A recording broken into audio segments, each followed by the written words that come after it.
Basically fitness हा जो विषय आहे तो सगळ्यांसाठीच महत्त्वाचा आहे. म्हणजे डे टू डे लाईफमध्ये आपण जगत असतो, तर त्यासाठी फिटनेस, तुमचा फिजिकल फिटनेस आणि तुमचा मेंटल फिटनेस हा खूप महत्त्वाचा आहे. सो मी पण फिट राहण्यासाठी खूप काही गोष्टी करत असतो. मी असं म्हणणार नाही मी रेग्युलर जिमला जातो किंवा मी हार्डकोर वजनं उचलतो जाऊन.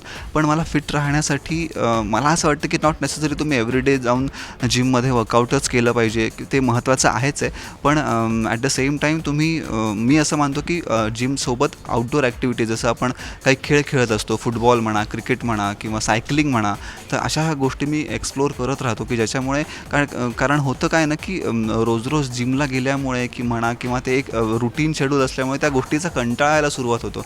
आणि एखाद्या गोष्टी जर कंटाळा यायला लागला तर मग त्यामध्ये मजा राहत नाही. मग आपण हळूहळू ती गोष्ट बंद करतो. आम्ही सॅटर्डे संडे आमचा एक क्लब आहे, आम्ही फुटबॉल खेळतो एकत्र जाऊन. त्यातला एखादा संडे आम्ही नॅशनल पार्कला जाऊन सायकलिंग करतो. अशा खूप वेगवेगळ्या गोष्टी मी एक्सप्लोअर करत असतो, ज्याच्यामुळे मी स्वतः फिट पण राहतो आणि ॲट द सेम टाईम मी निसर्गाच्या सानिध्यात जाऊन वेळ घालवतो आणि त्याच्यामुळे माझा मेंटल फिटनेस पण तितकाच चांगला राहतो. सो मी फिजिकली फिटनेससाठी ह्या सगळ्या गोष्टी करतो आणि मेंटल फिटनेससाठी रीडिंग म्हणा किंवा निसर्गामध्ये फिरणं, स्वतःला एक्सप्लोअर करणं, या गोष्टी करत राहतो.